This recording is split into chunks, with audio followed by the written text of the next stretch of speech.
비유 강의 23번째 시간인데요. 오늘은 유다와 다말의 비유, 무엇을 얘기하고 싶으신 건지 한번 살펴보도록 하겠습니다. 창세기 37장에서 요셉의 예비가 진행됩니다. 창세기 37장 24절을 먼저 보시면, 그를 잡아 구덩이에 던지니 그 구덩이는 빈 것이라 그 속에 물이 없었더라. 이 구덩이, 예수님의 3일 십자가에 죽으신 다음에 3일 만에 살아나시는 죽음의 3일, 그런 것을 상징하는 구덩이에 던져 있는 요셉이죠. 요셉의 상태가 지금 그런 십자가의 죽음의 어떤 죽음의 상태에 있는 구덩이에 던져 있는 상태입니다. 그 다음 구절을 또 보시면, 마지막 구절을 보시면 37장 36절에 미디안 사람이 애굽에서 바로의 신하 시위대장 보디발에게 요셉을 팔았다, 이러고 이제 37장이 끝나거든요. 이제 바로의 신하 시위대장 보디발, 같죠. 큰 집, 율법성전, 겉사람을 상징하는 바로의 신하 시위대장 보디발, 태양 신이 준 자 보디발에게 요셉을 팔았다, 이렇게 끝나고 난 다음에 38장 1절로 가면 그 후에 이렇게 나와요. 그 후에 유다가, 그 후에도 하야 베에트 후, 전치사 베에는 때를 말하는 거니까 바로 그 정해진 때 안에 어떤 존재, 그가 정해진 때 안에 존재한다, 유다가. 앞에는 요셉의 이야기였습니다. 그리고 이제 유다 얘기가 나와요. 그러니까 창세기 37장에서 요셉의 꿈 얘기, 구덩이에 빠진 얘기, 애굽으로 팔려간 이야기, 그런 얘기를 통해서 예수 십자가의 죽음, 그런 상태를 말씀해 주시고 나서, 그러니까 그것은 7날의 여정을 살펴보면 둘째 날이죠. 죽는 날이니까. 그 다음에 분리되고 죽는 날이 둘째 날이고, 셋째 날이 살아나는 날이니까, 그리고 39장에 가면 다시 요셉의 이야기가 이제 시작이 되는 거예요. 그럼 그 사이에 들어가 있는 얘기가 유다와 다말 사건이라는 얘기죠. 그러면 순서적으로 언약의 사건이 순서적으로 진행되기 때문에 둘째 날 죽음의 분리와 죽음을 상징한다면, 셋째 날은 살아나는 날이니까 셋째 날 이야기를 풀어 나가야만 그 다음에 요셉이 어떻게 풀어질 것을, 어떻게 구원받을 것을, 많은 형제들을 구원할 것을 얘기해 주는 얘기니까, 그 안에 복음이 있는 진리니까 자연스럽게 38장이 여기에 들어가서 낑겨 있는 거죠. 그러니까 왜 거기에 들어가게 했나, 그런 7날의 언약의 순서로 보면 이해가 가지만, 그런 눈으로 보지 못하면 이게 왜 요셉의 얘기를 끌고 가다가 갑자기 유다 얘기가 나와서, 그것도 며느리, 시아버지와 며느리의 이상한 불륜 관계 같은 이야기를 여기에 기록해 놓았나. 쓸데없는 얘기가 아니라 살아나는 이야기, 복음으로 살아나는 이야기를 하기 위해서, 그 전개시키기 위해서 유다와 다말의 비유를 여기에 끼워 넣었다. 그러니까 끼워 넣었다기보다는 언약의 순서에 의해서 그 정해진 때 안의 사건이 전개되고 있었다라고 이해하면 틀림이 없을 것입니다. 그러니까 요셉이 구덩이에 죽는 날이 둘째 날, 그리고 홍해 건너가서 가나안 땅에 도착하면 살아나는 셋째 날의 스토리가 와야 돼요. 그러니까 자연스럽게 이 사건이 여기에 기록될 수밖에 없다, 이렇게 말씀드릴 수 있겠죠. 그러니까 유다는 지금 이제 유다 얘기가 시작되면 이제 수아라는 딸, 수아의 딸, 이름이 없는 수아의 딸과 결혼해서 엘 오난 셀라를 낳았다, 그런 얘기가 쭉 진행되잖아요. 그러면 왜, 그리고 나중에 또 다말이라는 여인을, 며느리를 아내로 맞아야 되는가? 그 얘기를 자연스럽게 풀어나가기 위해서는, 이 수아의 딸이 상징하는 것은 율법의 딸이었고 겉사람을 상징하는 율법의 딸이었다. 그러면 나중에 등장하는 다말은 자연스럽게 속사람을 상징하는 것이다.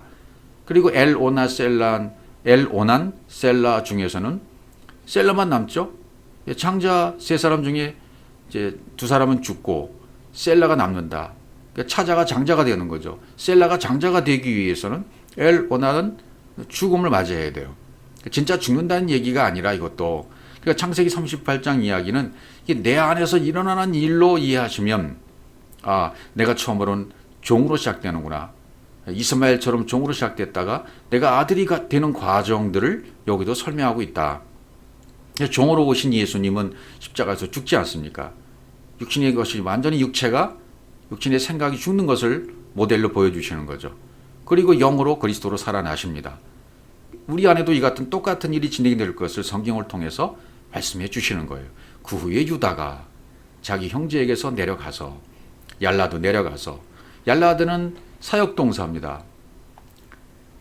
내려가서 사역동사예요. 무엇이 되게 하기 위해서 그냥 내려가는 거예요.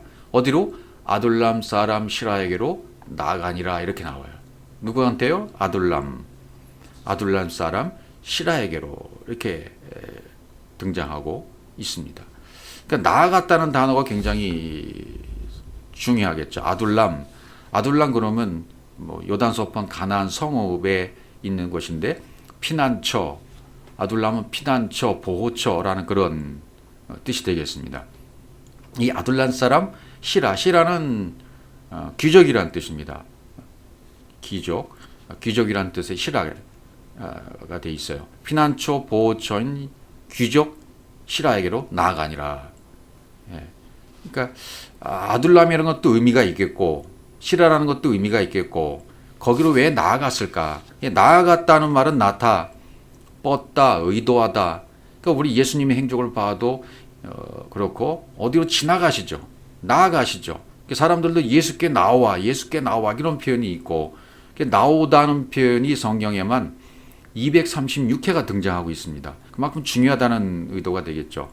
지나가셔야 하겠는지라, 통행하여야 하겠는지라, 이런, 사마리아로 지나가야 하겠는지라, 이런 말이 나오잖아요, 성경에. 그러니까 예수님이 지나가신다, 또 예수님께로 나아간다, 누가 예수께 나왔다, 이런 의미는 굉장히 뜻이 있는 의미가 됐죠. 뻗다, 의도하다, 그런 뜻입니다. 그러니까 예수님이 지나가시고 통행하시고 그리고 예수님께 나오고, 이런 의미는 어떤 회복케 하는 의도, 회개케 하는 의도, 또 쪼개지는 의도, 중심을 쪼개서 회개시키는 의미가 이 단어에 포함되어 있어요. 나아갔다. 구원시키기 위한 의도와 계획이 되겠죠. 아둘람 사람 시라에게로 나아갔다 그랬습니다. 이 아둘람 굴을 좀 이해할 필요가 있겠죠. 아둘람 굴. 그럼 다윗이 아둘람 굴에 400명과 피했던 장면이 있죠. 한번 그곳으로 가보겠습니다. 사무엘상 22장 1절. 그러므로 다윗이 그곳을 떠나 아둘람 굴로 도망하매 그 형제와 아비의 온 집이 듣고는 그리로 내려가서 그에게 이르렀고. 아둘람 굴. 여기 아둘람 굴. 굴은 벗겨지는 곳이잖아요. 그죠? 굴은 막벨라 굴도 그렇고, 굴로 들어가면 뭔가 벗겨지는 거예요. 육체의 것이 벗어지는 거. 그것을 상징하죠. 근데 아둘람이 라 그랬어요. 피난처,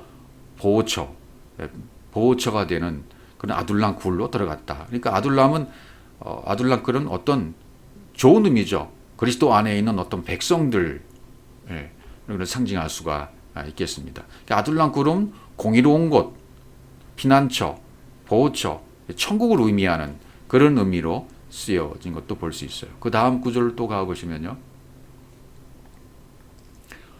환난당한 모든 자와 빚진 자와 마음이 원통한 자가 다 그에게로 모였고, 그는 그 장관이 되었는데 그와 함께한 자가 400명. 그와 함께한 자가 400명가량 했다고 명수가 나오죠. 400명가량이었다. 그러니까 400이 의미하는 것은 광야를 의미하잖아요. 광야에서 말씀이 바뀌는 곳. 광야를 의미하는 숫자가 400이 되겠어요. 그러니까 400명이 지금 아둘람 굴, 천국을 의미하는 공의로운 장소, 그리스도 안에 있는 백성들이 함께 있는 공의로운 장소에 400명이 갔다. 근데 이 400명은 나중에 600명으로 바뀌거든요. 다른 구절도 한번 보죠. 아둘람. 사무엘하 23장 13절. 또 30두목 중 세 사람이 곡식 빌 때에 아둘람 굴에 이르러 다윗에게 나아갔는데 때 블레셋 사람의 떼가 르바인 골짜기에 진쳤더라. 예, 다윗에게는 3인의 두목, 30인의 두목 이런 사람이 세 사람이 있었다고 했죠. 세 사람이 의미가 있는 거죠. 3일결의 의미도 있고요. 셋. 그래서 이들도 역시 아둘람굴에 이르게 돼요. 아둘람굴, 천국을 의미하는 곳에 나아가게 되는 거죠. 또 다른 구절도 보시면 미가서 1장 15절 말에서 검이나 내가 장차 너를 얻을 자로 내게 임하게 하리니 이스라엘의 영광이 아둘람까지 이를 것이다. 이스라엘의 영광이 아둘람까지 이를 것이다. 공의롭고 천국을 의미하는 곳이기 때문에 미가서에도 이런 예언이 기록되어 있습니다. 근데 그 아둘람굴에 다윗과 함께 모였던 자들, 환난당한 자, 또 빚진 자, 원통한 자 이런 자들이 있죠. 예, 마음의 고통과 범위 있는 자들, 또 네페시가 이렇게 괴롭고 쓴 자들 이런 자들이 다 여기에 모여 있는 거죠. 그런 자들이 구원받는 곳이 사실 천국이 아니겠습니까? 그들이 다 모여 있는 곳이죠. 우리가 다 이런 자들이었고 이런 분위기에 있다, 이런 곳에 있다가 아둘람굴로 피신하게 된 사람들이 바로 우리들입니다. 보호처로, 피난처로 가게 된 사람들이죠. 근데 400명이 모여 있다가 400의 의미는 광야의 의미죠. 그런데 3회상 23장 13절로 가보시면 600명으로 바뀝니다. 다윗과 그의 사람 600명가량이 일어나 그일라를 떠나서 갈 수 있는 곳으로 갔더니 다윗이 그일라에서 피한 것을 혹이 사울에게 고하며 사울이 가기를 거치니라. 자, 400명이 아둘람굴에 피난처에 있다가 그 다음에 이제는 600명으로 늘어났어요. 200이 늘어났어요. 200명이 증가했다는 것은 의미가 있죠. 200은 예수와 그리스도를 상징해요. 예수가 그리스도임을 아는 것을 상징하는 것이 200이에요. 그러니까 200, 둘은 예수와 그리스도를 상징하는 거죠. 예수가 그리스도로 나아가는. 그래서 600명이 됐다는 것은 600이라는 숫자는 뭡니까? 6은 사람이죠. 짐승으로 살다가 비로소 진리를 듣고 이제 율법이 빠져나가서 사람이 되는 거죠. 비로소 사람이 되어지면 이 사람, 4발 달린 짐승이 되었다가 2발인 완벽한 사람으로 되어지게 되면 이제 안식으로 평안으로 들어가게 되는 거죠. 그러니까 이게 의미가 있단 말이죠. 성경은 전부. 그 다음 창세기 38장 다시 2절로 가보시면 유다가 거기서 가나안 사람 수아라는 자의 딸을 보고 그를 쳐야 동침하니 이제 이렇게 시작이 돼요. 유다의 얘기가 이제 시작되다가 가나안 사람 수아라는 자의 딸, 수아의 딸이죠. 이름이 안 나와요. 그냥 수아의 딸이다. 수아의 딸로 나와요. 겉사람을 상징하는 수아의 딸을 얘기하고 있는 거죠. 유다가 거기서 삼이라고 말하는 거기서, 그것은 율법과 진리가 하나 되는 것이 천국이잖아요. 율법에 있다가 광야 생활을 하다가 광야에서 모든 성경 66권의 말씀이 진리의 말씀으로 전환되어지고 나면 이제는 천국으로 들어갈 수가 있는 거죠. 그래서 율법 안에 진리가 있었구나, 예수 안에 그리스도가 있었구나, 이렇게 진리를 깨닫게 되어지면, 발견하게 되어지면 이제 그때부터는 하나가 될 수 있는 거예요. 그때부터 복음의 여정으로 하나가 되는 과정으로 가게 되는 거죠. 수아라 하는 자, 슈아라는 말의 뜻은 부자라는 뜻입니다. 부자라는 뜻, 외침, 부요함, 자유케 되려고 소리치다, 이런 뜻이 있는 단어가 수아라는 뜻입니다. 그러니까 이름은 없지만 수아라고 하는 사람의 딸을 보고 그를 취하여 동침했다, 유다가. 그러니까 유다가 지금 취한 딸이 누구라는 걸 알려주는 거 있는 겁니까? 율법의 딸이었다. 율법의 아내를 맞이했다는 것을 지금 설명하고 있는 거죠. 예수 그리스도가 이 땅에 오셔서 율법과 결혼한 것과 똑같아요. 수많은 무엇인가를 위해서 지금 진짜를 외치고 있는 거죠. 예수 그리스도가 이 땅에 오셔서, 예수가 오셔서 육체의 몸을 입고 그 안에 보화 되신 그리스도를 감추고 숨기고 오신 것처럼 유다는 지금 수아라는 딸을 취하고 난 다음에 진짜 아내를 위해서 가짜인 수아가 지금 뭔가를 외치고 있다 이거죠. 알려주고 있다. 그 역할을 지금 수아의 딸이 하고 있는 거죠. 다말인 진짜 속사람, 진짜 아내를 맞이하게 되기까지는 이 가짜 아내인 수아의 딸 앞으로 가야 돼요. 수아의 딸로 가서 가짜의 딸을 취하고 난 다음에 가짜를 통해서 진짜인 다말을 맞이하게 되는 거죠. 그것이 복음이라는 것을 알려주는 거죠. 그러니까 전부 이건 스토리 얘기가 아니라 이런 스토리를 통해서 진리를 숨겨놨단 말이죠. 스토리 속에. 그 역할, 길 역할, 그러니까 뭐 침례 요한이 광야의 길을 외치는 자의 소리였잖아요. 그런 길 역할을 예비하는 자로서의 역할이 가짜 율법의 아내 수아의 딸인 것입니다. 그러니까 우리 광야에서 외친 자의 소리라는 그런 구절을 보면 마가복음 1장 3절에 광야에 외치는 자의 소리가 있어. 이건 침례 요한을 얘기하는 거지 않습니까? 광야에 외치는 자의 소리가 있어 가로되 너희는 주의 길을 예비하라. 그의 첩경을 평탄케 하라. 기록된 것 같이. 외치는 자의 소리. 무엇을 외치고 있는가? 무엇을 나팔을 불고 있는가? 예수가 그리스도시다. 예수는 그리스도시다. 예수를 그리스도로 믿어라. 그리스도가 되어야 된다. 그거 외치는 거죠. 그 역할로 침례 요한과 같은 역할을 하는 자가 수아의 딸이었다는 거죠. 가나안 사람 수아의 딸. 수아의 딸도 그러니까 사실은 그러니까 율법, 행위 언약을 나타내는 것이라고 보면은 맞을 것입니다. 행위 언약이 먼저 들어오고 그다음에 행위 언약을 통해서 은혜 언약으로 나아가는 거죠. 하갈에서 하갈을 내쫓고 사라가 되는 거죠. 행위 언약이 은혜 언약으로 바뀐다 그 말이죠. 그러니까 아직은 행위 언약에서 벗어나지 못한 성도, 겉사람 가운데 있는 것을 상징해 둔 것이 첫 번째 아내, 유다의 첫 번째 아내 수아의 딸이었다. 그러니까 아직까지 땅의 속성을 벗어나지 못하고 땅의 속성을 벗어나야 하늘의 속성으로 올라가지 않습니까? 그러니까 우리는 오르락 내리락 해야 되는데 이게 제대로 오르락 해서 올라가야 되는데 오르락 내리락 계속 하고 있단 말이죠. 영적으로. 그러니까 수아의 딸 사이에 세 아들 이제 엘오난, 셀라가 종으로 태어나는 거죠. 율법의 아들들이 태어나는 거죠. 유다에 있어서 이제 그 다음 구절이 이제 3절부터 나오게 되는 거죠. 창세기 38장 3절입니다. 그가 잉태의 아들을 낳음에 가짜 아내가 지금 낳은 아들입니다. 유다가 그 이름을 엘이라 했다. 엘이란 뜻은 경계하다, 감시하는 자, 잠깨다, 일어나다 이런 뜻이 있습니다. 잠깨다, 일어나다, 벗다, 또 벌거벗기우다에서 기본 어근이 있어요. 여기서 온 단어가 유래가 된 거죠. 그러니까 엘이라는 단어의 의미를 보면 뭔가 벌거벗기기 위해서 회개케 하기 위해서 존재하는, 그렇게 해서 나중에 깨닫고 나면 벌거짓게 되잖아요. 자기가 이건 아니로구나 하면. 그러니까 엘이란 이름이 자체가 그런 뜻으로 왔다는 거죠. 감시하는 자, 벌거벗은 자, 그런 자신을 벌거벗기는 회개를 의미하는 뜻으로서 엘. 그 다음 구절, 그가 다시 잉태하여 아들을 낳고 그 이름을 오난이라 했다 그랬습니다. 그러니까 첫 번째 장자, 첫 번째, 두 번째 장자는 죽어야 되는 거죠. 첫 번째 돌파는 깨져야 되는 거니까요.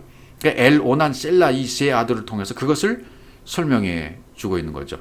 겉사람은 죽는 거, 겉사람은 회개해야 된다.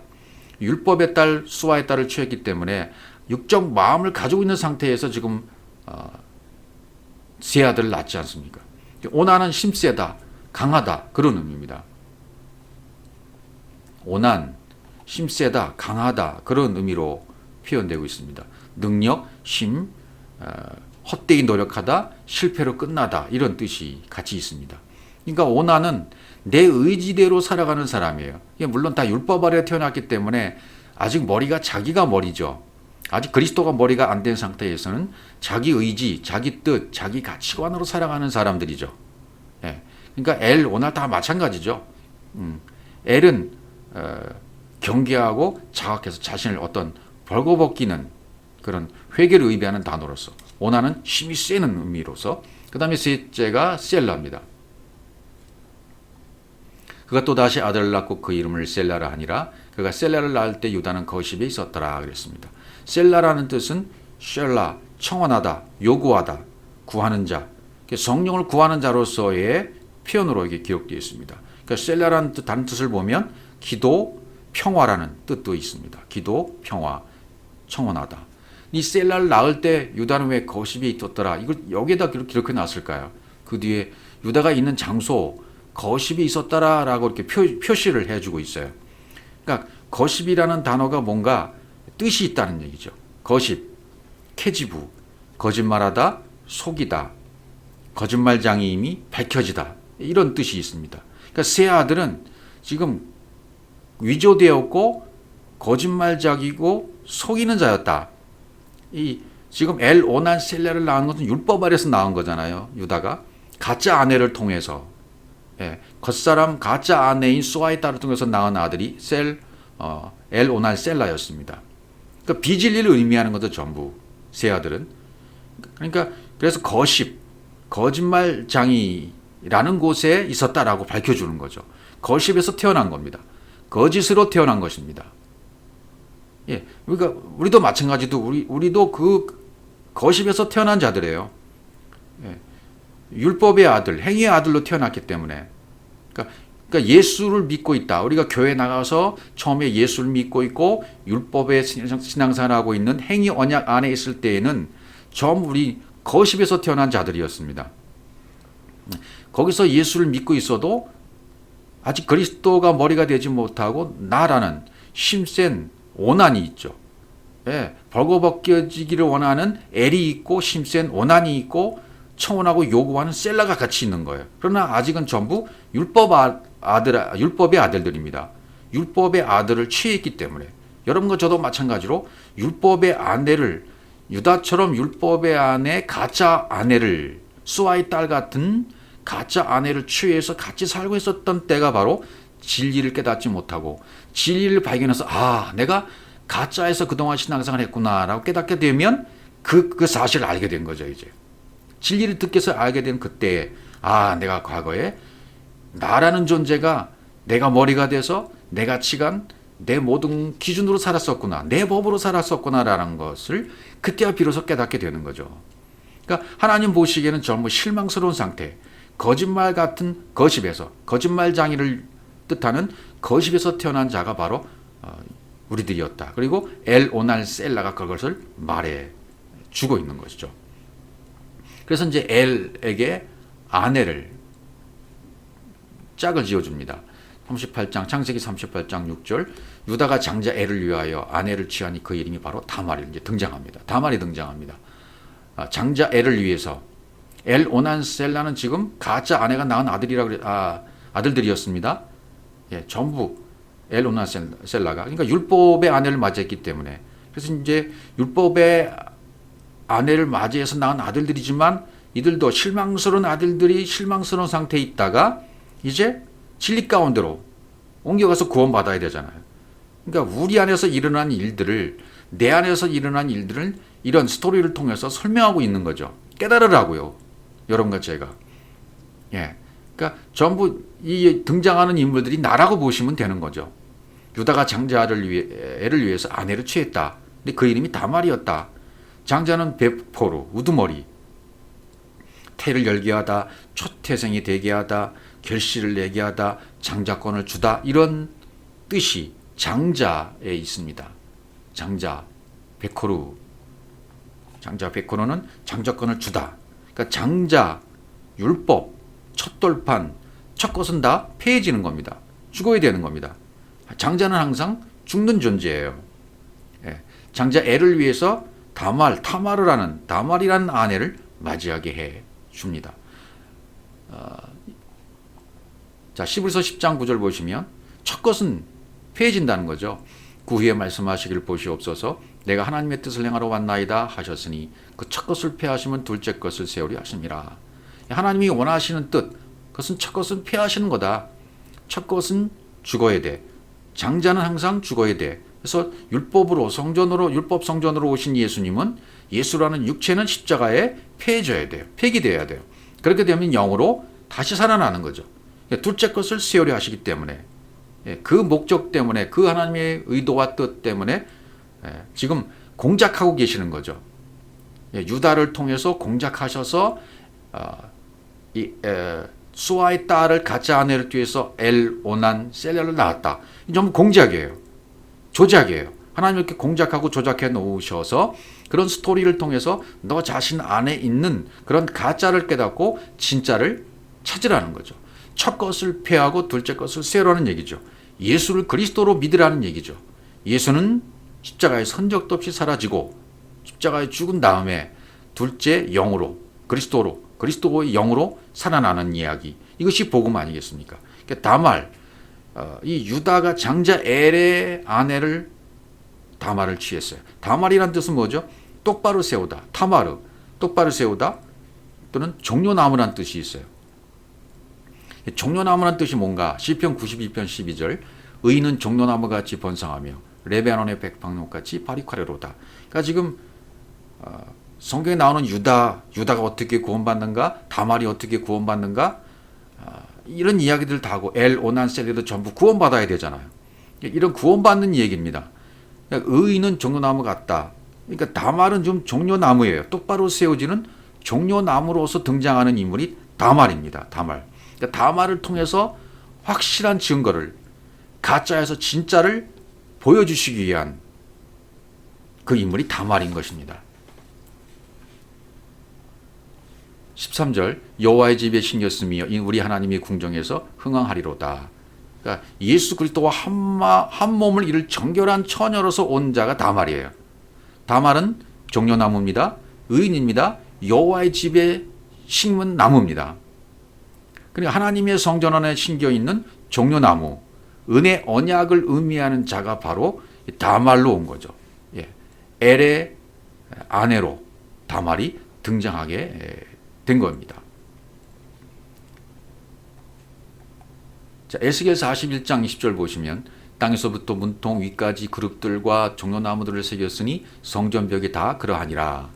성전벽에 지금 성소와 지성소 사이의 안벽에 지금 수놓아 있는 것이 뭐냐면 종려나무를 수놓았다는 얘기죠. 왜 종려나무를 수놓았는가? 성소와 지성소의 안벽입니다. 다 성전벽이 그려했다. 왜? 의인을 상징하기 위해서. 여호와의 집에 심은 나무로서의 종려나무, 은혜 언약, 말씀 언약, 이거 상징하는 것이 바로 종려나무니까 그렇습니다.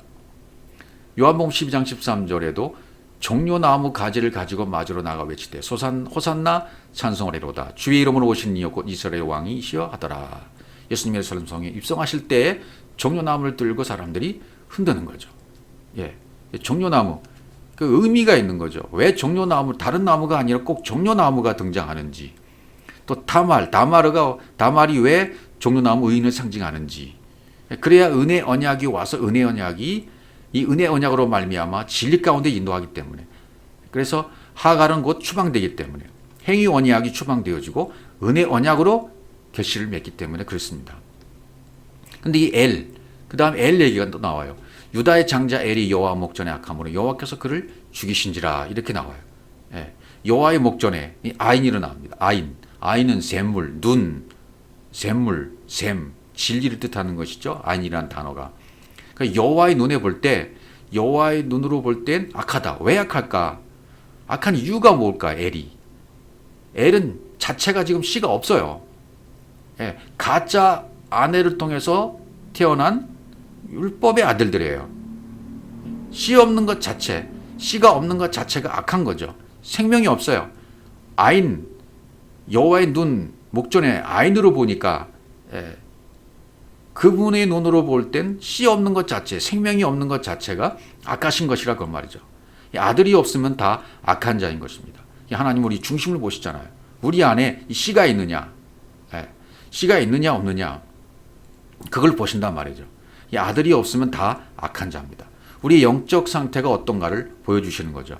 우리가 이 땅에 있느냐, 이 땅 하늘로 올라가느냐, 성령을 구해서 진리를 받으면 나의 땅의 문제가 해결되는 거예요. 진리가 내 안에 들어와서 그리스도의 영이 내 안에 장착되어지면 땅의 문제는 해결된 겁니다. 예, 여호와의 눈과 육신의 눈으로 비교해서 이거 하시는 말씀이죠. 하나님은 영, 장자는 육이죠. 이게 육은 죽어야 되는 거죠. 장자는 항상 보이는 대로만 살았기 때문에, 장자는 보이는 대로 살고 자기 눈에 좋은 대로 힘센 자로 살았기 때문에, 자기가 자기의 머리가 돼서 살았기 때문에 악한 겁니다. 육신의 생각으로만 살았기 때문에 그것은 죽어야만 되는 거죠. 그래서 죽이신지라, 이건 무투라고 되어 있어요. 무투. 여호와께서 그를 죽이신지라. 무투 타무트 기억하시죠? 죽고 죽어. 예, 죽고 죽어. 그러니까 사는 거예요. 예, 진리로서의 죽음입니다. 장자엘은 이렇게 죽어야 돼요. 진짜 죽였다는 말이 아니고 회개시켰다. 보이는 대로 살던 내가, 내 눈에 보이는 대로 살던 악하던 내가, 보이지 않는 땅의 존재가 하늘 것을 바라보게 되어지면 이제는 살아있는 자가 되는 거죠. 그것을 나타내 주기 위해서 진리로서의 죽음이 등장하는 겁니다. 그러니까 성경은 전부 구원받는 얘기밖에 없어요. 좋은 얘기밖에 없다 그 말이죠. 8절, 유다가 오난에게 이르되 내 형 소에게로 들어가서 남편의 아우의 본분을 행하여 내 형을 위해 씨가 있게 하라. 지금 씨 얘기하고 있잖아요. 본분을 행하여. 예, 이 계대결연, 수원법, 형사취수법, 7개의 율법으로 나오게 되는데요. 육신의 생각은 처음부터 태어날 때부터 있는 거죠. 율법은 태어날 때부터 있는 거예요. 예. 그래서 이것을 이제 신명기 25장에 가보시면 신명기 25장 5절부터 10절까지 쭉 이 얘기가 지금 등장하거든요. 형제가 동거하는데 그중 하나가 죽고 아들이 없거든 그 죽은 자의 아내는 나가서 타인에게 시집가짐을 할 것이요 그 남편의 형제가 그에게로 들어가서 그를 취하여 아내를 삼아 그의 남편이 형제된 의미를 그에게 다 알 것이요 씨를 주어라. 지금 씨 얘기를 하고 있는 겁니다. 이 법을 왜 만드시는가? 씨 때문에 그런 거죠. 그 여인이 낳은 첫 아들로 그 죽은 형제의 후사를 있게 하여 그 이름을 이스라엘 중에서 끊어지지 않게 할 것이니라. 지금 복음의 씨, 진리의 씨가 어떻게 전달되어지는가? 그 얘기를 지금 하고 있는 겁니다. 그러니까 예수 그리스도라는 분이 탄생하기 위해서는 대가 끊어지면 안 되니까 이 씨는 계속 이어져야 된다는 의미를 구약 성경이 계속 창세기부터 해주고 있지 않습니까? 자, 창세기 21장 12절로 가보시면 하나님은 아브라함에게 이르시되 내 아이나 내 여종을 위하여 근심하지 말고 사라가 내게 이런 말을 다 들으라. 이삭에게서 나는 자라 내 씨라 칭할 것임이라. 예, 이삭에게서 아브라함에게 말씀하시기를 이삭에게서 나는 자라야 내 씨야. 이게 이 정통 계보라는 얘기죠. 내 씨라 칭할 거다. 이 씨가 지금 어떻게 끊어지지 않고 이어지느냐의 얘기가 창세기의 모든 이야기들입니다. 창세기, 출애굽기, 레위기, 민수기, 신명기, 모세오경을 통해서 그 다음에 역사서, 예언서, 전부 시가서 이 모든 성경의 내용들이 이 대가 끊어지지 않고 씨가 이어지는 얘기예요. 씨가 연속적으로 이어지는 얘기. 어떻게 씨가 이어지는가? 그래서 호세아 같은 경우에도 음란한 아내를 취하게 되는 것이고요. 그런 모든 이유들이 이 씨 때문에 존재하게 되는 스토리들이죠. 로마서 9장 7절에 또 가보시면 또한 아브라함의 씨가 다 그 자녀가 아니라 오직 이삭으로부터 난 자라야 내 씨라. 이스마엘이 아니라 이삭이란 얘기죠. 다가 아니다. 오직 이삭으로부터 난 자라야. 이스마엘은 내쫓김을 당해야 돼. 이스마엘은 파해져야 돼. 첫째 것은 장자는 율법은 파해져야 되는 거죠. 첫 것은 폐해져야 되고 둘째 것 세워져야 돼요. 그래서 그 자녀가 이삭으로부터 난 자가 내 씨라. 여기도 그렇게 설명하는 거죠. 8절 곧 육신의 자녀가 하나님의 자녀가 아니라 오직 약속의 자녀가 씨로 여기심을 받느니라. 그런 겁니다. 약속의 자녀. 오직 약속의 자녀가 씨예요. 이 씨로 여기심을 받는다. 그래서 인류의 모든 여자들이 다 우리들인데 씨가 없는 자가 여자입니다. 씨 있는 자는 오직 그리스도뿐이세요. 씨 있는 자의 씨를 받아서 우리가 여자인 우리가 남자가 되어지면 씨가 되어지면 아네르가 되는 거죠. 구약에서는 이 네케바 아들이 여자인 네케바 아들이 씨를 받으면 자칼이 되는 거죠. 그러니까 이 자칼 네케바의 관계도 우리가 이미 여러 번 살펴봤습니다만 네케바가 아니면 네케바가 아니면 자칼이 없어요. 자칼이 존재를 안 해요. 네케바가 있어야 네케바를 통해서 자칼이 되는 것이고, 또 자칼이 안 되면 네케바는 아무 유익이 없는 거죠. 그런 관계도 또 우리가 이해할 필요가 있습니다. 9장으로 가보시면 로마서 9장 29절, 또한 이사야가 미리 말하면 만일 만군의 주께서 우리에게 씨를 남겨두시지 아니하셨다면, 씨를 남겨주셨다. 우리가 소돔과 같이 되고 고모라와 같았으리로다 함과 같으니라. 씨를 남겨주셨다. 그렇죠. 이 씨는 계속 남겨주셨어요. 예. 우리를 구원하시기 위해서 남은 자 사상, 죽이기 위해서 남겨놓으시는 거죠.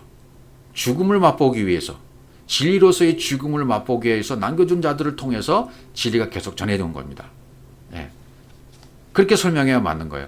남은 자는 살려주기 위해서 남았다라고 설명하기보다는 죽이기 위해서, 죽어서 생명으로 나아가게 하기 위해서, 씨를 전달하기 위해서 남은 자 사상, 남은 자가 있는 거죠. 예. 남은 자는 그렇게 심판받고 죽음을 맞이해야만, 그래야 살아나는 거 아니겠습니까? 그러니까 진리를 이렇게 듣고 알게 되어지면 그런 이야기들을 설명할 수가 있게 되는 거예요. 그러나 그 진리가 들어오지 않으면 남은 자 사상도 신학적으로만, 이론적으로만, 교리적으로만 풀게 된다. 그 신학교에서 이 교리, 신학 사상 좋습니다. 과정이니까 배워야 돼요. 그런 것을 배움으로 말미암아 체계를 딱 뼈대를 세워야죠. 그러나 그것이 다가 아니라 뼈대를 세운 것을 통해서 진짜를 이제 알아야 되는 거죠. 그것은 과정일 뿐입니다. 그러니까 과정도 중요합니다. 그러나 꼭 신학을 하지 않아도, 목사가 되지 않아도, 선교사가 되지 않아도 그 어떤 사람에게도 복음은 전달될 수 있습니다. 그래서 연락해 온 분들 보면 전혀 그런 과정을 겪지 않았는데도 불구하고 나이가 거의 70세 되신 분들이 이 진리를 깨달아요. 진리를 깨달아서 어떻게 할 수가 없어서 글로 쓰시기도 하시고, 이 진리를 깨달았던 분들이 제 동영상을 듣고 나오면 똑같은 말씀 들으니까 너무 기쁘다. 그런 분들도 계십니다. 그러니까 반드시 신학의 뼈대 중요하지만 중요한 건 아니다. 그걸 통해서 진리를 깨닫고 진리 안으로 들어오지 않으면 아무 소용이 없는 거잖아요. 예. 그러니까 하나님은 어떤 방법을 통해서라도, 일자 무식인 사람을 통해서도, 아주 과학자 같은 빼어난 인물을 통해서도 하나님이 하시는 방법은 동일하십니다. 그들 안에 똑같은 여자죠. 똑같은 여자로서 있다가 씨를 받으면 아내르가 되는 겁니다. 남자가 되는 겁니다. 씨 받은 자가 되면 남자가 되는 거죠. 그리스도와 똑같은 자, 진리가 있는 자, 씨가 있는 자가 되는 거죠. 그 다음에 갈라디아서 3장 16절에 보면 그것을 결정적으로 설명하죠. 갈라디아서 3장 16절입니다. 이 약속들은 아브라함과 그 자손에게 말씀하신 것인데 여럿을 가리켜 그 자손들이라 하지 아니하시고, 자손, 씨 다 똑같은 얘기죠. 오직 하나를 가리켜 내 자손이라 하셨으니 곧 그리스도라, 이렇게 말해요. 네. 하나를 가리켜, 오직 하나, 단수, 하나, 내 자손, 씨, 그것은 이삭인 그리스도란 말이죠. 아브라함에게 이삭, 곧 그리스도란 말이죠. 그 얘기를 지금 하고 있는 것입니다. 그러니까 하나님은 절대로 실패를 안 하십니다. 하나님이 능력이 없어서 수원제도 계대교훈을 주셨을까요? 그렇지 않습니다. 첫 번째 장자에게 나온 아들은 종이잖아요. 종이 반드시 실패해야 된다는 것을 보여주기 위해서 엘가 오나는 죽음으로 표현을 하는 거예요. 그래서 어떻게 해서 나라는 사람이 구원받는가를 설명해 주는 과정입니다. 내 안에 있는 장자, 내 안에 있는 율법, 내 안에 있는 율법 성전, 내 안에 있는 예수를 어떻게 실패로, 어떻게 십자가로 가서 죽게 하고, 그 율법은 완전히 폐해져야 되니까, 허랑방탕에서 다 소비가 되어야 되니까, 그러니까 진리를 깨달아서 진리의 말씀을 들으면 들을수록 율법은 소비가 되는 겁니다. 계속 허랑방탕 되는 겁니다. 그래서 소비가 되어져서 궁핍해져야 돼요. 먹을 것이 없어져야 돼요. 율법에 대해서. 그럼 종은 이건 아니구나라고 깨닫게 되어져요. 그럼 나라는 사람이 어떻게 내 안에 있는 엘과 오난이 죽게 되어지고 셀라로 장자가 되어지는지, 그래서 설명해 주고 있는 거죠. 그러니까 신약 성경에도 칠형제 얘기가 마태복음 22장에 등장하지 않습니까? 칠형제. 그런즉 저희가 다 그를 취하였으니 부활 때 7 중에 네 하나를 취하리까. 일곱 아내를 취했어요. 칠형제가 있었는데 맏아들이 장가들었다가 후사가 없으므로 아내를 동생에게 끼쳐두었어요. 둘째, 셋째, 일곱째까지 그렇게 하다가 다 최후의 거자도 죽었어요. 다 그를 취하였으니 부활 때 일곱 중에 네 아내가 되리이까? 이렇게 질문하고 있는 거죠. 그러니까 예수님이 뭐라고 말씀하시냐면 예수께서 대답하여 가라사대 너희가 성경도 하나님의 능력도 알지 못하는 거로 오해했다. 하나님의 능력 몰라서 오해했다. 성경도 몰라서 오해했다. 부활 때에는 장가도 아니고 십도 아니고 하늘에 있는 천사들과 같으니라. 영이니까요. 부활하면 영이에요. 너무 오해를 많이 하는 거예요. 그러니까 우리가 여러분과 제가 진리의 말씀을 듣다가 이런 성경 말씀을 듣고 깨닫고 가다가 이제 고백을 많이 하셔야 됩니다.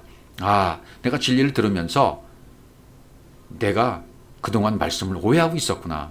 내가 말씀을 잘못 알고 있었구나. 내가 정말 말씀을 잘못된 방향으로 관역을 빗나가고 있었구나.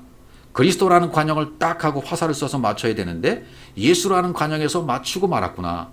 오해했구나. 그리스도로 바뀌어야 돼요. 관역이. 예수라는 관역에서 이제 예수 믿지 말고 예수 전하지 말고 예수 영광 돌리지 말고 예수 찬양하지 말고 이제는 예수에서 관역이 그리스도로 바뀌어야 된다 그 말입니다. 여러분. 이것을 여러분 교회 안에 있는 사람들에게 전해 주셔야 돼요. 그래서 예수 이름을 찬양하고 벌떡벌떡 뛰면서 영광 돌리고 찬양한 저들을 향해서 그거 아니라고. 예수를 향해서 외치는 그런 찬양과 말씀이 아니라 그것은 오해다. 잘못 알고 있다. 여러분 말씀을 잘못 알고 있다라고 선포하면서 관역을 그 화살을 그리스도에게 쏘십시오. 그리스도에게 맞추십시오. 그렇게 전파하고 있는 것이 복음 전도하는 것입니다. 그런데 그들은 아직 그걸 모르기 때문에 예수에 미쳐서 예수를 찬양하고 예수만 높이고 예수에게 모든 생명을 걸어버리지 않습니까? 선교사님들도 목회자들도 장로님도 집사님들도요. 그 예수를 위해서 성전 건축한다고 전세금 빼서 바치지 않습니까? 섬긴다고. 섬김은 하나님이 나를 섬기시는 말씀으로 섬기시는 거예요. 그 섬기는 말씀을 받은 마리아가 바른 진리 가운데 거하잖아요. 마르다는 자기가 섬겨버리잖아요. 그러니까 마르다처럼 섬기면 안 된단 말이죠. 성경을 오해하는 것이다. 내가 말씀을 잘못 알고 있었구나라고 무릎을 탁탁 치면서 고백을 많이 하시기 바랍니다. 부활 때에는 내 안에서 언약이 완전히 성취될 때입니다. 예, 영이기 때문에 일곱 형제는 일곱 언약의 말씀이 성취되는 과정을 설명하고 있는 것뿐이에요. 그것도 실제로 시집가고 장가가는 얘기가 아니라 그 말이죠. 단순한 대를 잇기 위한 얘기가 아니다. 이것을 통해서 상속자가 없다. 상속자가 없다는 것은 뭐예요? 씨를 넘겨주지 못한 거예요. 씨를 넘겨주지 못하는 사람은 그리스도의 계보에 영적 계보에 들어가지 못하는 거예요. 혈통으로 맞추는 거예요. 혈통이 아니라 영통이 되어야 되는 거죠. 예. 그리스도의 계보에 반드시 들어가야 됩니다. 영의 계보에 들어가야 됩니다. 그렇게 되려면 씨를 반드시 받아야 돼요. 여러분과 저도 씨를 받아야 돼요. 그러니까 다말의 입장에서는 반드시 아버지를 상징하는 하나님 아버지를 상징하는 유다의 씨를 넘겨받아야 되는 거죠. 다말이 구원받는 것이 그 얘기예요. 그러니까 유다 아버지 하나님 아버지를 상징하는 유다의 씨를 반드시 받아야만 되는 거예요. 그래서 스토리를 그렇게 진행돼 나가는 거죠. 그러니까 엘 오난셀레는 그렇게 죽어가는 겁니다. 죽는 거예요. 회개케 되는 거예요. 오난이 그 씨가 자기 것이 되지 않을 줄 알므로 형수에게 들어갔을 때 형에게 아들 얻게 하려고 땅에 설정하며 이렇게 얘기합니다. 우리 안에 일어나는 영적 이야기를 유다와 다말 이야기를 통해서 해주고 있는 것이죠. 오난은 강하다, 심세다. 자기가 머리가 된 자가 오난이에요. 그러니까 이것도 여호와의 목전에 악했다 그랬죠. 형에게 아들을 얻게 하냐고. 이 씨가 반드시 전달돼야 되는데 이 씨의 의미를 모르는 거죠. 복음의 의미를 모르고 진리의 의미를 모르는 오난이에요. 그리스도가 머리가 안 됐어요. 땅에 설정했다. 끝냈다는 거죠. 멸망시켰다. 그 씨를 버렸다는 얘기예요. 예, 부패시켰다.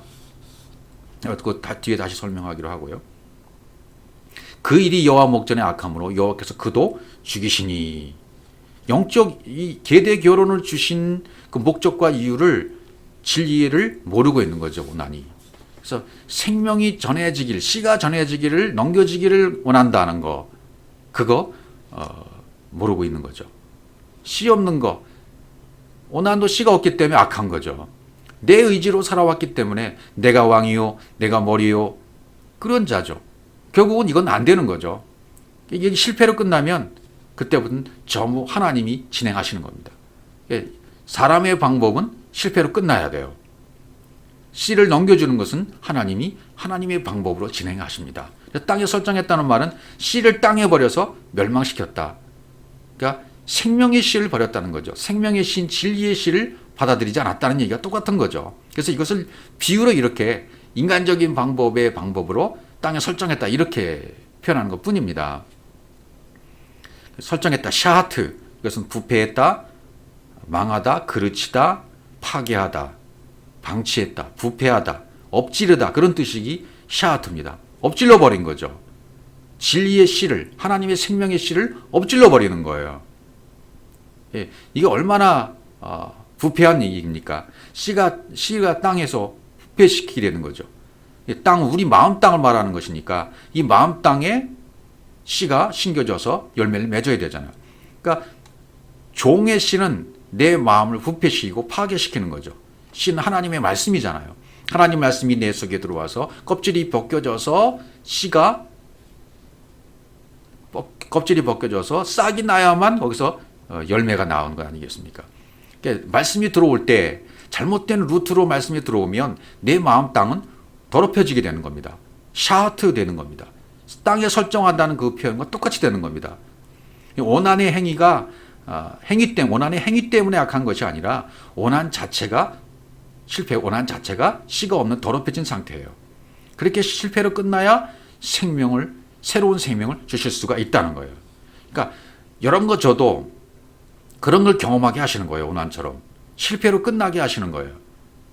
왜? 내 머리로 살고 있으니까, 내 뜻으로 살고 있으니까, 내가 왕된 세계에서 내 고질적이고 아주 고착화된 방법, 고착화된 육신의 생각이 꽉 차 있기 때문에 그건 아무도 깰 수가 없어요. 그 누구도 깰 수 없어요. 그래서 사람들이 하는 말들 가운데 내 눈에 흙이 들어가기 전에는 너 걔와 결혼 못해. 뭐 그런 얘들이 어머니들 많이 하셨잖아요, 옛날에. 다 진리를 말하는 거죠. 눈에 흙이 들어가기 전에는.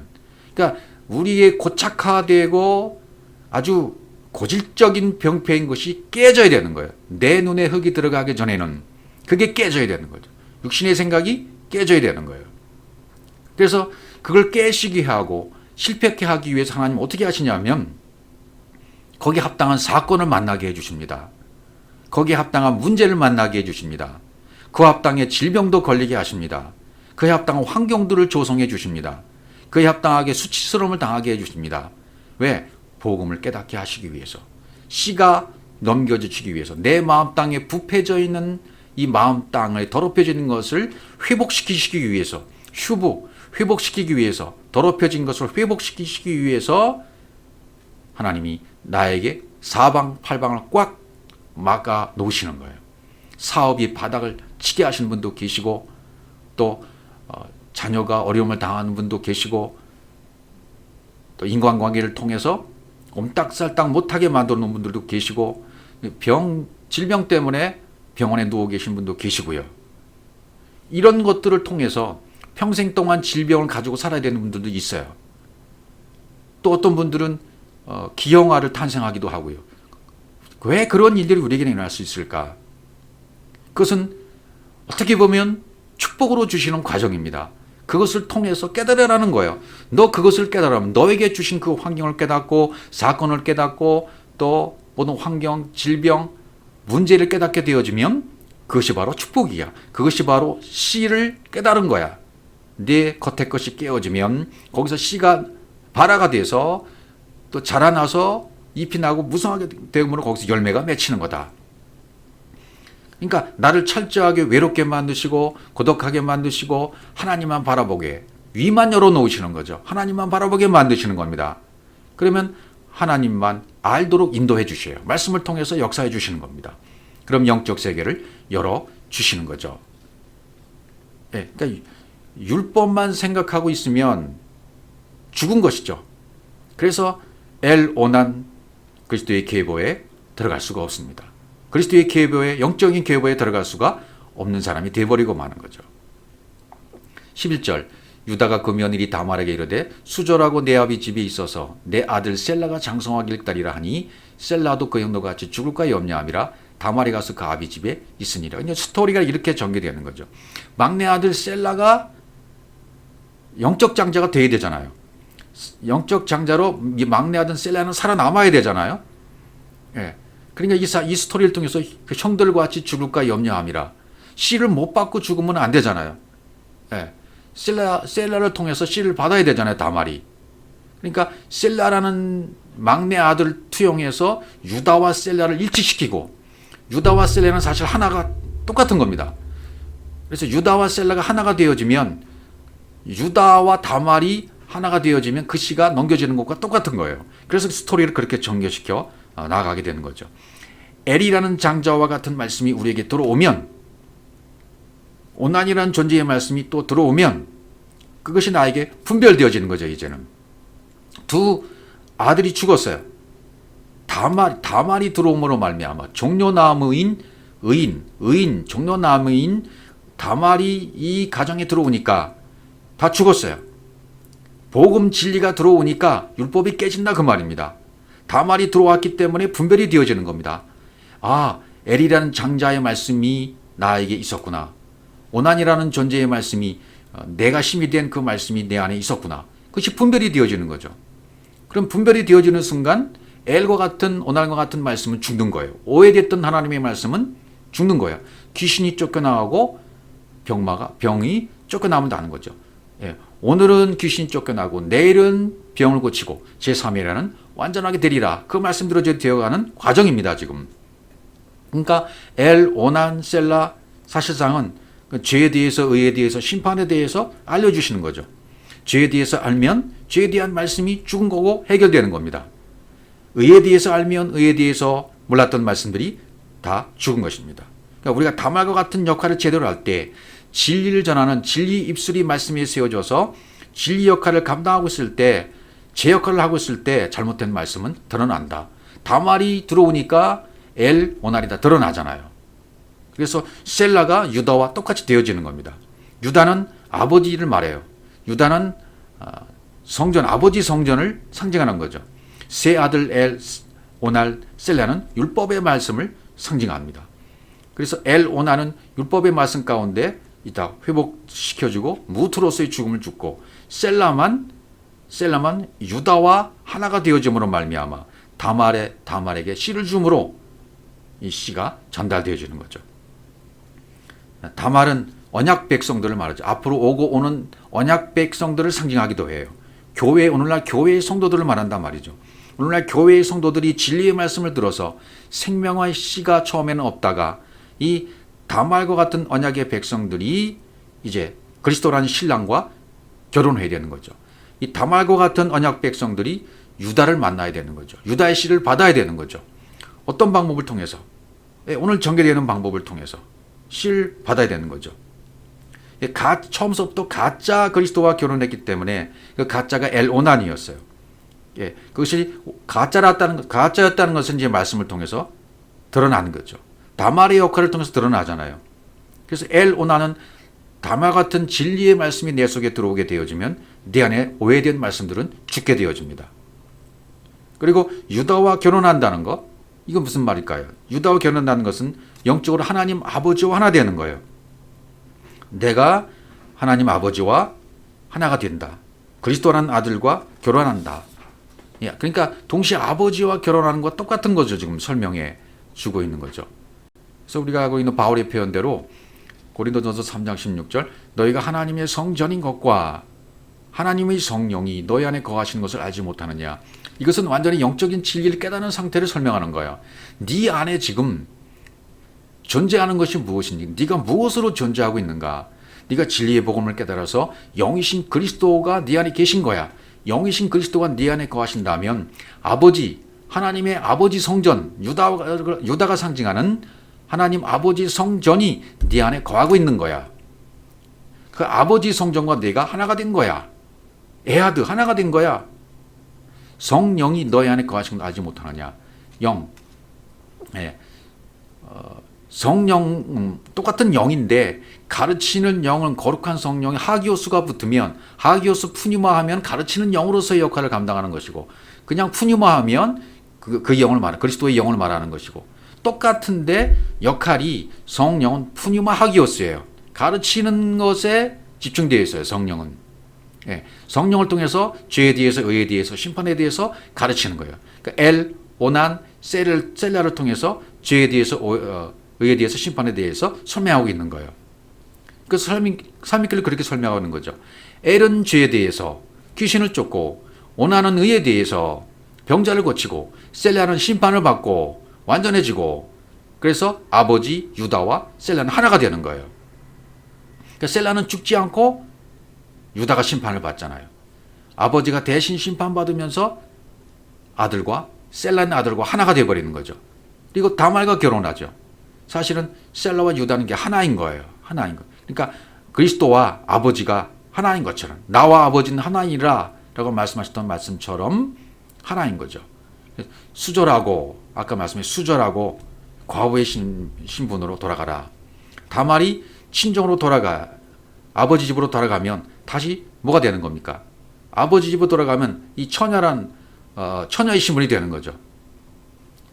알마나라는 단어 수절하다, 벙어리가 되다, 묵다 그런 뜻입니다. 그러니까 율법에는 벙어리가 되라. 율법에 벙어리가 되면 아버지 집으로 돌아가면 다시 처녀로 돌아가야 된다. 처녀로 돌아가야 신부로서 신랑을 맞이할 수 있게 된다. 예.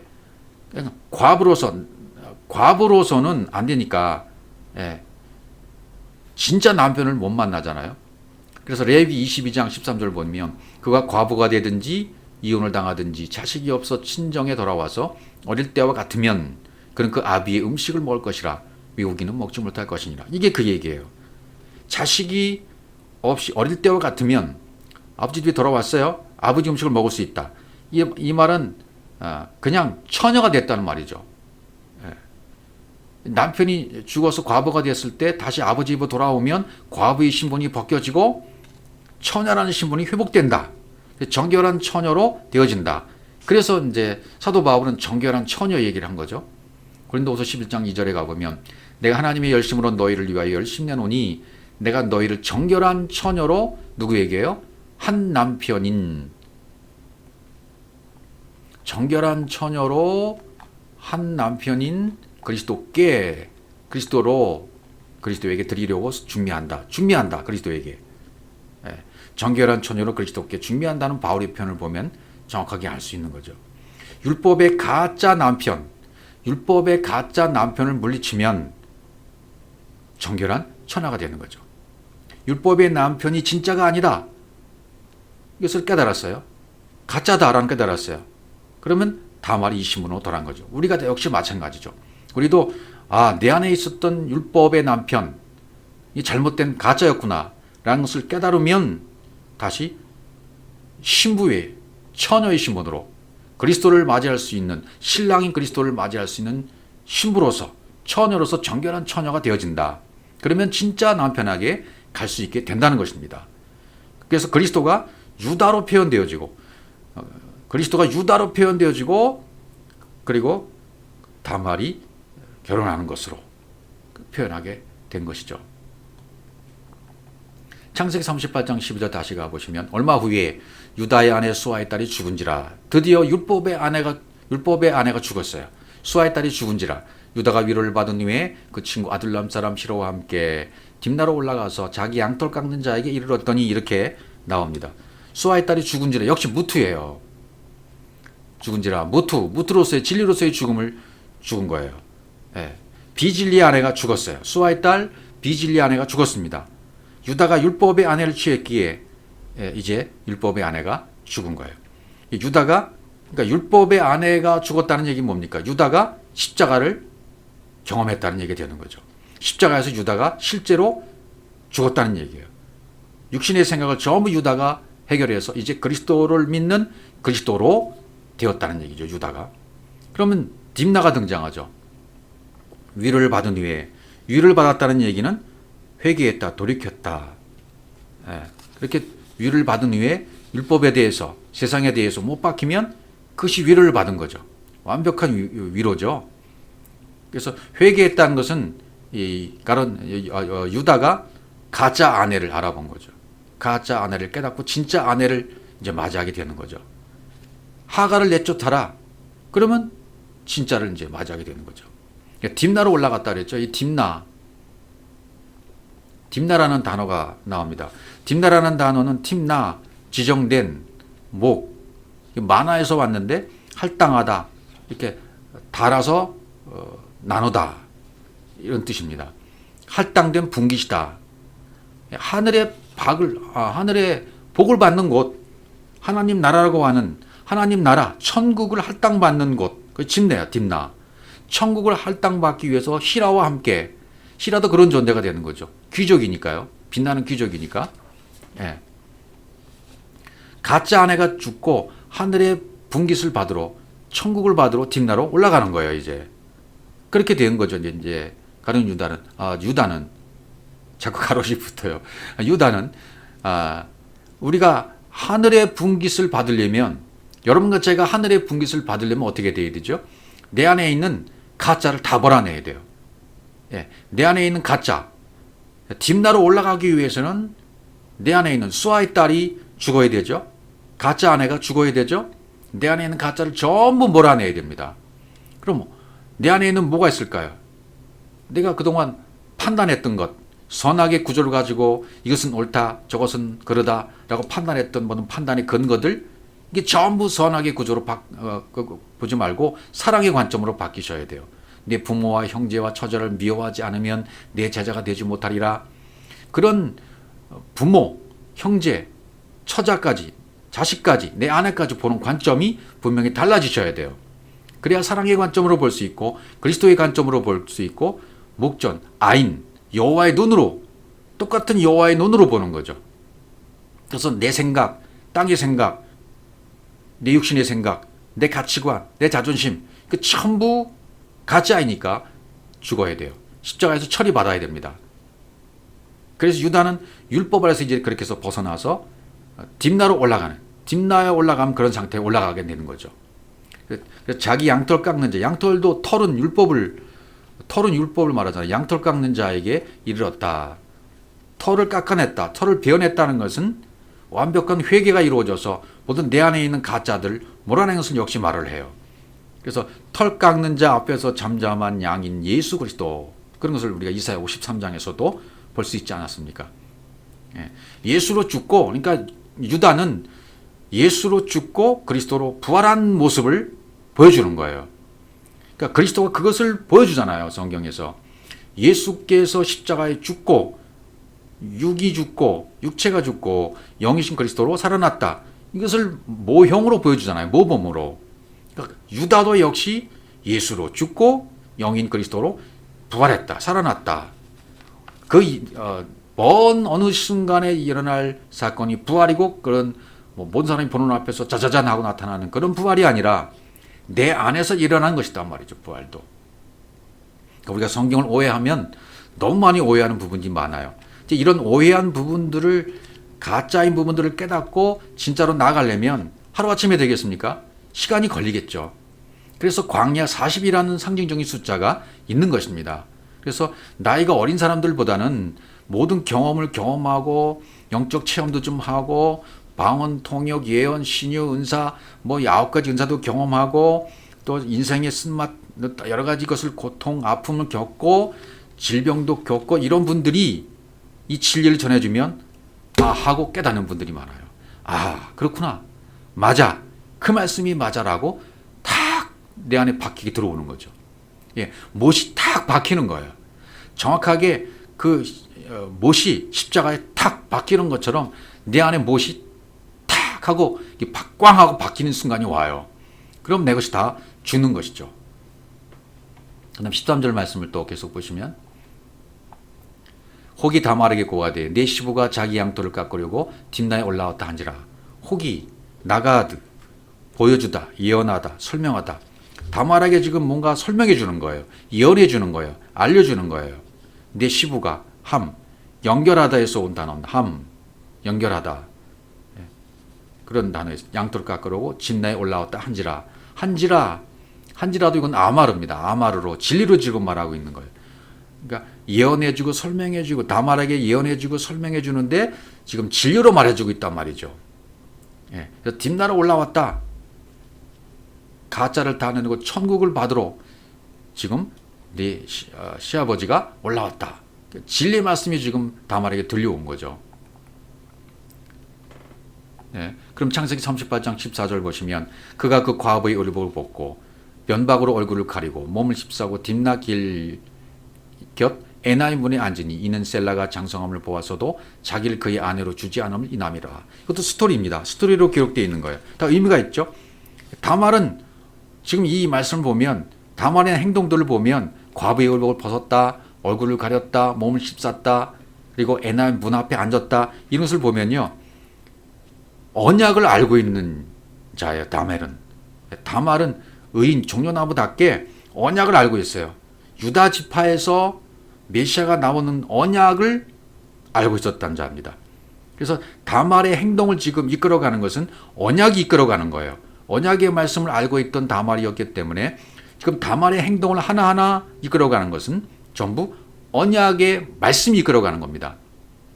다른 말로 말하면 성령의 법으로 지금 살아가고 있는 것이고, 성령의 법으로 살아가고 있다면 완벽한 이제 씨를 받는 자로 바뀌어지게 되는 것이죠. 언약을 붙들고 지금 이 다말은 언약을 붙들고 죽음을 각오하고 지금 행동을 하고 있는 거예요.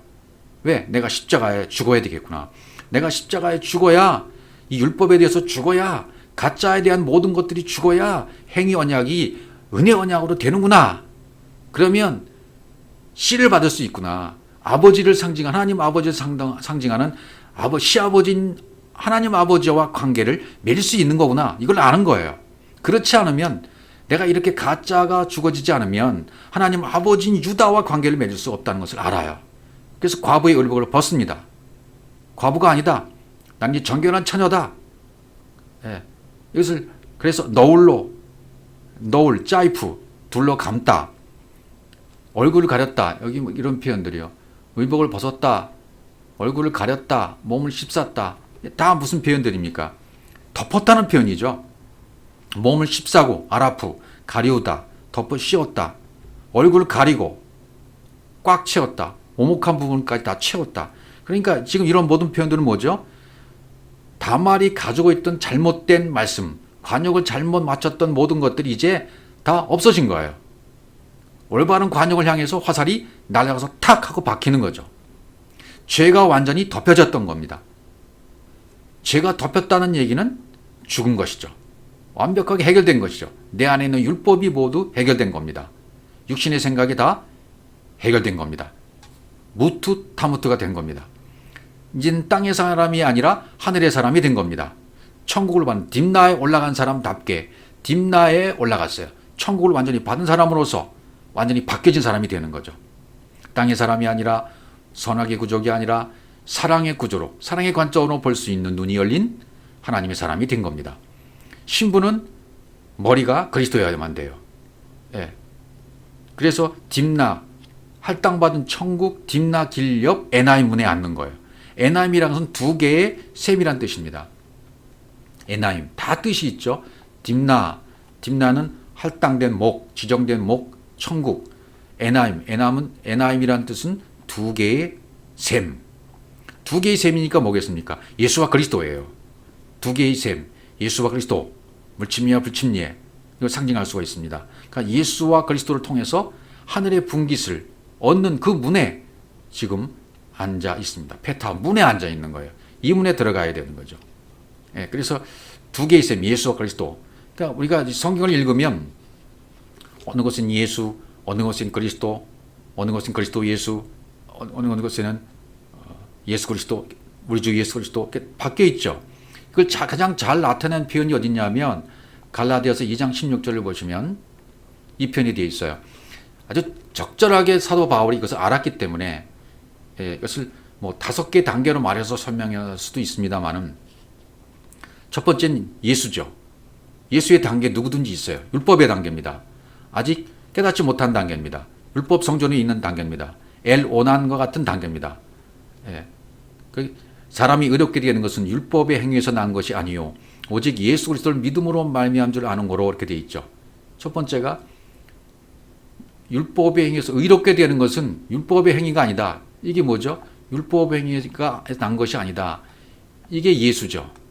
율법의 행위에서 난 것이 아니요. 그러면 예수에서 나는 것이 아닙니다. 육지에서 나는 것이 아닙니다. 의롭게 되는 것은, 구원받게 되는 것은, 긍휼을 얻게 되는 것은, 의롭다는 얘기가 뭐라고 그랬죠? 예, 예수가 떠나가고 내가 아버지께로 가기 때문에, 영으로 갔기 때문에, 영인 그리스도가 됐기 때문에 예수는 없어진 것 상태. 그게 의예요. 그런 의가 되는 것은, 내가 그리스도로 되는 것은, 그리스도로 살아가게 되는 것은 첫 번째 어떻게 되느냐면 율법의 행위에서 난 것이 아니요. 그러니까 예수로 출발하는 거죠.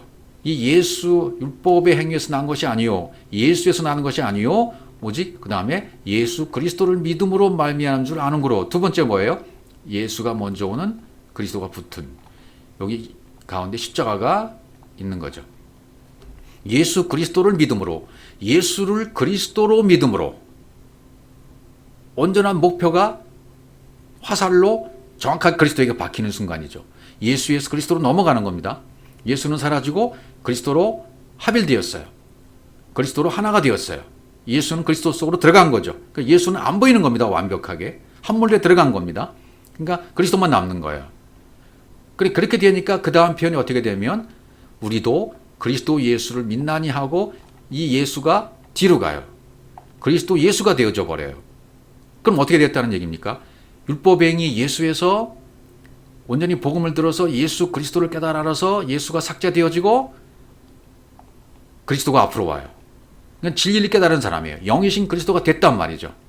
영인 그리스도가 되면 그렇게 되면 그 다음에가 그리스도예요. 여기 딱 그리스도만 나오잖아요. 왜 그리스도만 나옵니까? 이런 모든 예수의 단계, 예수 그리스도의 단계에서 그리스도 예수로 바뀌어져 버렸으면 이제 완벽하게 영이신 그리스도로 내가 발견되어지고 그리스도로 살아간 단계, 온전한 믿음 가운데 들어갔단 말이죠. 이렇게 되었다는 얘기죠. 그래서 이는 다시 설명하잖아요. 우리가 율법의 행위에서가 아니고 그리스도를 믿음으로 이제 다 떨어져 나가고 그리스도 하나만 남았어요. 그리스도를 믿음으로 의롭다함을 얻는다. 그렇죠. 그리스도라는 말은 믿음이라는 말과 똑같아요. 믿음, 그리스도, 영, 하나님 아버지 똑같은 얘기죠. 그리스도를 믿음으로 의롭다함을 얻는다. 그러면 이제 우리 사도들이나 뒤에 가면 여기다가 뭐가 뭐냐? 우리 주 예수 그리스도가 붙어요. 다른 표현에 보면. 그러니까 마지막이죠. 그게.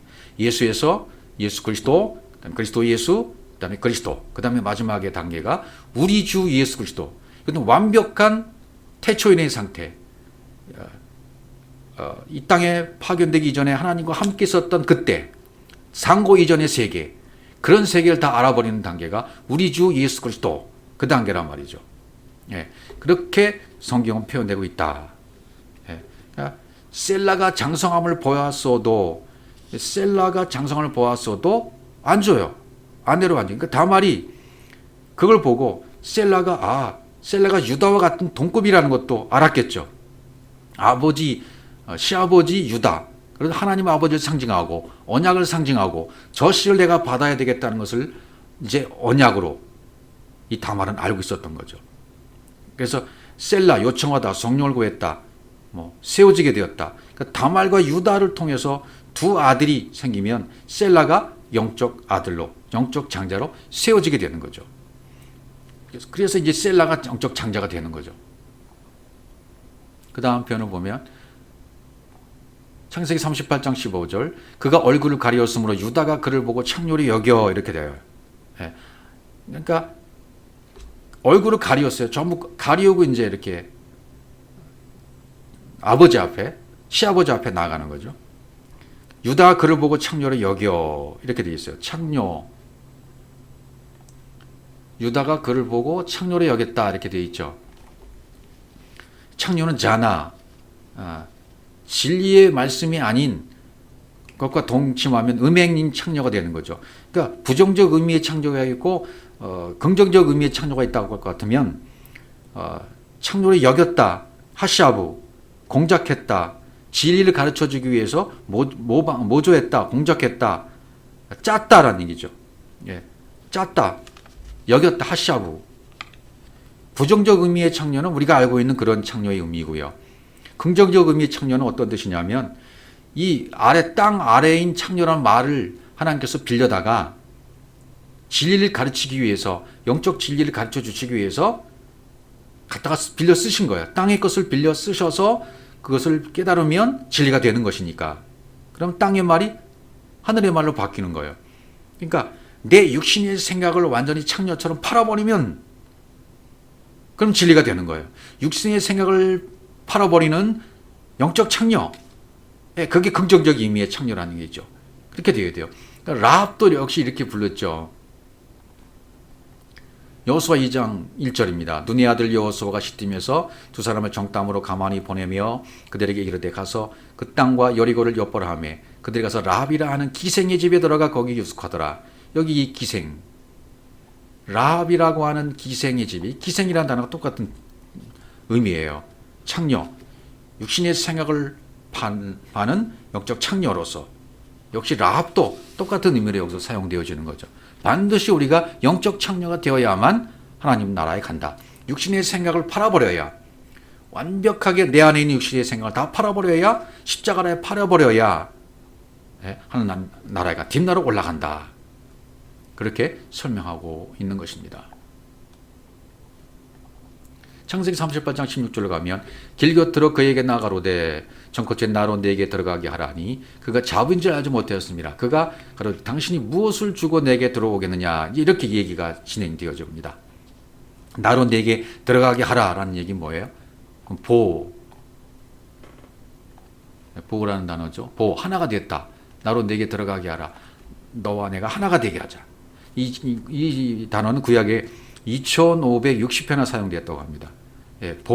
방주로 들어갔다 할 때 또 이끌어오다, 들어가다, 이끌어오다, 내게로 오신다, 하나님이 나에게 오신다, 하나님이 나에게 들어오신다 라는 표현을 쓸 때 성경은 세 가지 정도의 의미로 쓰였어요. 첫 번째는 천사의 의미로 나에게 들어와요. 성경 66권이 천사로 쓰일 수 있습니다. 천사로 나에게 들어옵니다. 어떤 존재로, 또 꿈을 통해서, 하나님의 현현, 꿈을 통해서 나에게 들어오십니다. 꿈은 뭐라 그랬죠? 내 육신의 생각을 파괴하고 하나님의 생각, 하나님의 뜻을 세워주는 것이 꿈이라고 그랬습니다. 나중에 꿈의 제도도 한번 해야 될 필요가 있을 것 같아요. 또 예배하는 곳, 우리가 하나님을 영으로 신령과 진정으로 예배하는 곳에 그분이 우리에게 찾아오십니다. 영이 되어도 반드시 그리스도로 되어져야, 그리스도인 영은 뒷나로 올라가서 영이 되어진 자가 되어서 가짜가 발견되고 가짜가 완전히 없어지고 육신의 생각이 영적 창녀로 육신의 생각이 팔려져서 십자가 해결되어져서 영이 된 자들이, 그리스도와 똑같이 된 자들이 하나님을 예배하게 되면 그 예배하는 곳에 임재가 임하는 겁니다. 언약궤가 진에 들어왔을 때, 언약궤가 진에 들어오면 하나님이 거기에 계시는 겁니다. 내게 들어오시는 겁니다. 또 예언적인 묘사들을 통해서 심판과 축복이 나에게 들어오기도 하고, 예언적인 묘사들이 많잖아요. 예언서를 통해 또 낙이 타고 들어오심으로, 이렇게 그분이 나에게 들어오시는 의미가 성경에는 표현되어 있습니다. 자부인 줄 알지 못하였습니다. 그가 당신이 무엇을 주고 내게 들어오려느냐, 이렇게 이 스토리상으로 지금 이렇게 얘기해 놓은 거예요. 그 다음에 염소새끼가 나오잖아요. 유다가 가로되 내가 내 떼에서 염소새끼를 주리라. 그가 가로되 당신이 그것을 줄 때까지 약조문을 주겠느냐, 이렇게 얘기가 되죠.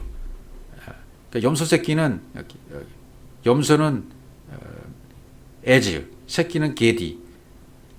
염소라는 말은 강하다, 튼튼하다는 단어에서 왔습니다. 또 새끼라는 말은 베어내다. 그래서 어미는 율법을 상징하고 새끼는 복음을 상징하고 있잖아요. 진리를. 약점을, 담보물을 주리라. 담보물을 주겠느냐. 약점을, 담보물. 이것은 염소새끼와 같은 거죠. 그러니까 염소새끼는 예수 그리스도의 번제물을 상징해요. 그러니까 이런 스토리를 통해서 자부와 시아버지와 자부의 관계를 통해서 씨가 어떻게 넘겨지는가, 진리가 어떻게 전달되어지는가, 그것을 설정하기 위해서 공작했단 말이죠. 짜 놓으셨단 말이죠. 그래서 번제물이 염소 새끼가 등장하고 약조물 담보물이 여기 등장하게 되어지는 것입니다. 가로대 그가 가로대 여기 전부 아마르로 되어 있어요. 가로대 아마르 진리로 제기하고 있다는 것을 알 수 있어요. 전부 지금 진리로 설명하고 있는 겁니다. 그것을 줄 때까지 샬라흐 여기 그것을 샬라흐 임명할 때까지 임명이 될 때까지 딥나로 올라가서 완벽하게 될 때까지 약조물을 내가 씨를 받을 때까지 그러니까 약조물 담보물을 주겠느냐. 아라본 약조물 아라본이라는 단어인데요. 그건 교환을 의미하는 약조물은 교환하는 거죠. 근데 영적 창녀가 되어서 내 가짜 육의 것을 다 주어서 바꿔서 진리로 바꿔주는 교환을 얘기하는 겁니다. 약조물. 서약하다 보증이 되다 그런 뜻이죠. 그 다음에 18절 말씀을 보시면 유다가 가로되 무슨 약조물을 내게 주랴. 그가 가로되 당신의 도장과 끈과 당신의 손에 있는 지팡이로 하라. 유다가 그것들을 그에게 주고 그에게로 들어갔더니 그가 유다로 말미암아 잉태하였더라. 비로소 잉태가 되어집니다. 약조물이 어떻게 된다고요? 약조물, 교환을 의지하는 약조물이 뭐가 냐면 도장이 등장하고요. 끈이 등장하고요. 지팡이가 등장합니다. 손에 있는 지팡이. 반드시 손에가 있어야 돼요. 능력의 손이죠. 하나님의 손에 들려있는 지팡이가 되어야 돼요. 도장, 끈, 지팡이로 해라. 도장, 호탐이란 단어인데요. 그건 언약을 의미합니다. 언약. 성령에 보증하시는 도장, 인쳤다라고 말할 때 도장, 언약을 상징하죠. 끈, 파틸, 그것은 꼬다에서 왔는데 진리의 끈을 말합니다. 지팡이, 마테는 지팡이, 그것은 통치하기 위한 거, 홀이라는 뜻으로도 쓰였죠. 지팡이, 생명의 지짐을, 막댕이, 지팡이, 이렇게 종족. 그러니까 지팡이는 홀을 뜻하니까 통치권, 왕권을 의미하게 되어지죠. 그러니까 도장은 다른 표현을 말하면 뭐 이렇게 제사장과 선지자, 왕과 제사장, 선지자로 표현하잖아요. 그 왕은 통치권, 지팡이는 왕을 통치하는 것을 말하죠. 왕을 상징하기도 황금 말하는 왕. 그 다음에 제사장 뭐 유황을 뜻하는 도장이 될 수가 있겠죠. 끈은 진리를 의미하는 모략, 선지자가 될 수 있겠죠. 진리를 말하는 선지자. 그러니까 이렇게 도장, 끈, 진리, 도장, 끈, 지팡이 전부 진리를 말하는 거죠. 예. 그러니까 다말이 처녀로 간 것과 같은 거. 다말은 처녀로 되었고 그 처녀와 한 남편, 시아버지가 남편이 되어져서 결혼하는 거예요. 그리스도와 하나가 돼서 신랑과 신부가 돼서 결혼하는 얘기. 성전 되시는 하나님 아버지로 내가 하나가 되었다. 그래서 설명해 주기 위해서 이렇게 좀 설명하고 있는 거죠. 도장과 끈과 지팡이, 이것을 담보물을 위해서 진리를 상징하고 진리를 보장하고 진리를 나타내는 왕권을 상징하는 이런 것들을 상징으로 해서 담보물을 가지고 그러니까 예수 그리스도라는 번제물, 약조물, 염소새끼와 같은 것을 드림으로 말미 이것을 통해서 하나가 되는 거죠.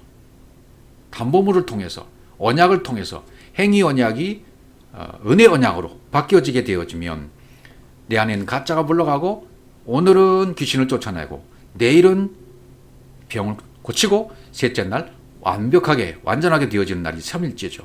그러면 유다로 말미암아 잉태가 되는 거예요. 아버지가 가지고 있는 씨가 다말에게 넘겨지는 거죠. 그것을 설명하기 위해서 이런 스토리를 설정해 놓았다, 짜 놓았다 그런 얘기가 되는 거죠. 자, 요한복음 14장 20절 보시면 그날에는 내가 아버지 안에 너희가 내 안에 내가 너희에 있는 것을 너희가 알리라. 하나다 말이죠. 하나. 아버지 안에, 아들 안에, 우리 안에 그리스도와 아버지와 같이 하나가 되는 것이 영적 결혼입니다. 나와 아버지는 하나이라. 이렇게 말씀. 나와 아버지는 하나이다. 예수 그리스도와 아버지는 하나죠. 그러니까 우리가 그리스도로 발견되죠. 숨은 보화로 발견되어서 내가 그리스도였구나. 숨은 보화를 발견한 순간 아버지와 우리도 똑같이 하나가 되는 겁니다. 씨를 받은 상태죠. 그리스도의 관점으로 아버지의 안목으로 아버지의 그 아인 눈으로 생명의 관점으로 보게 되는 상태로 바뀌어지게 되는 거죠. 그리스도와 결혼. 내가 신부로서 1차적 결혼, 신부로서 그리스도와 결혼이 되어지는 겁니다. 아버지와 결혼이 되어지면 언약이 성취된 거니까, 언약은 어머니를 뜻하니까 내가 어머니가 되고 언약이 되어 또 동시에, 그러면 이제 아들을 낳을 수 있는 상태가 되어지는 것을 설명하고 있는 것입니다. 다음 시간에 또 계속 나머지 부분을 살펴보도록 하겠습니다.